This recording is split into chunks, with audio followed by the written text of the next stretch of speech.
윤두창이가 기습적으로 의료개혁 등 국정 현안에 대해 내일 담화를 하기로 했습니다. 그런데 이재명 대표가 미리 김을 빼버렸습니다. 윤석열이 내일 대국민 담화를 할 거라는 속보가 뜨자 이재명 대표께서 올린 페이스북 글입니다.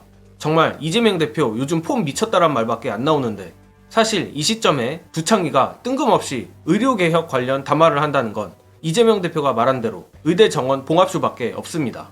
이에 이재명 대표가 재빠르게 김을 뺀 건데, 사실 김 빼기라고 하기도 민망한 것이 의대 정원 봉합쇼 얘기가 나온 게 벌써 한 달도 훨씬 전입니다.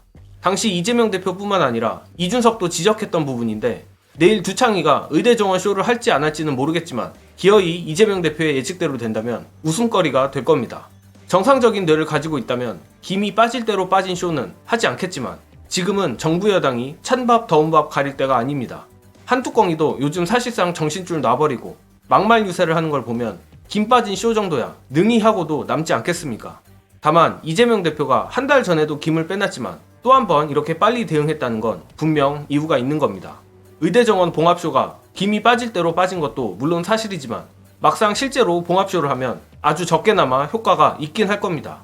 먼저 이 식상한 봉합쇼를 언론은 한동훈 리더십이 윤석열을 돌려 세웠다는 식으로 선거 전 총력을 다해 띄워줄 거고, KBS 같은 곳에선 일부 출처 불명의 사람들 인터뷰 등을 실으며 한동훈 덕에 의료대란이 해소된 것처럼 보도를 할 겁니다.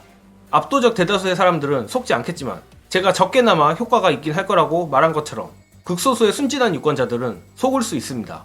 그리고 정말로 이재명 대표가 말한 대로 쇼를 하게 된다면 의사들도 언제 그랬냐는 듯 관성대로 국민의힘을 찍어줄 겁니다. 솔직히 이런 밥그릇 지켜주기 봉합쇼를 통해 마음을 돌릴 의사들도 몇 명이나 될까 싶기는 한데, 어쨌든 국민의힘으로선 이런 것들조차 절실한 상황이라 결국 내일 대통령 담화는 의대 정원 봉합쇼가 되리라 예상합니다. 그런데 내일 담화 내용이 뭐가 될지는 모르겠지만, 이렇게 일요일 밤중에 급히 담화를 하겠다고 공지를 할 정도면 정말 현재 국민의힘 상황이 극악하긴 한 것 같습니다. 본인들이 먼저 나서서 민주당 200석 얘기를 하고 개헌 저지선만 지켜달라라는 읍소를 할 정도면 엄살치고는 너무 센 느낌도 드는데, 민주당을 포함한 범야권이 정말로 이번 총선에서 200석을 할 수 있을지 없을지는 모르겠습니다.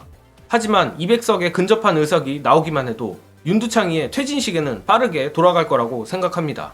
관련해서 총선 이후 급물살을 탈 윤두창 퇴진 시나리오 보시고 이어가겠습니다. 제가 보기에는요, 윤석열 정권의 퇴진의 여부, 진퇴의 문제는 민주당보다도 죄송합니다만은 국민의힘이 몇 석 하느냐에 달려있고요. 국민의힘이 지금 제가 예측컨대 110석 이상할 가능성은 드뭅니다. 100석 이상을 했다 손 치더라도 총선이 끝났기 때문에 이 엉터리 정권을 계속 유지할 필요가 없다라는 생각을 가지는 사람이 국민의힘에서 생길 수 있습니다. 자, 그런 상황에서 윤석열 정권 탄핵하자라는 이야기를 본인들이 먼저 꺼내지는 않습니다. 김무성처럼 할 용기 있는 사람은 현재 없습니다. 그럼 어떻게 나오느냐? 총리 사퇴시키고 내각을 바꾸자라는 이야기 나올 겁니다. 근데 저는 윤석열 그런 것도 안 받을 거라고 봐요. 그러면은 윤석열 퇴진 이야기 나옵니다. 이제 그럼 뭐가 나오느냐? 거국 내각 이야기가 나옵니다. 그러면요, 이게 윤석열이 받을까요? 전 받지 않을 가능성이 높다고 봅니다. 자, 그러면 받으면은 그냥 끝이 날까요? 그렇지 않죠. 이제서야 탄핵 이야기가 나올 가능성이 있습니다. 왜? 윤석열이 거국 내각까지 밀려났고요. 그러면은 뭘 거국 내각이야? 윤석열 쫓아내버리죠. 이렇게 용기가 생기는 겁니다. 정치라는 게 그런 거예요. 그 가능성의 출발은 국민의힘의 의석수입니다. 100석 미만이면은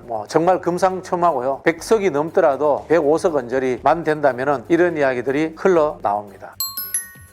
실제로 박근혜 탄핵 직전에도 거국 내각 논의가 오갔고 꽤 진전이 됐었습니다.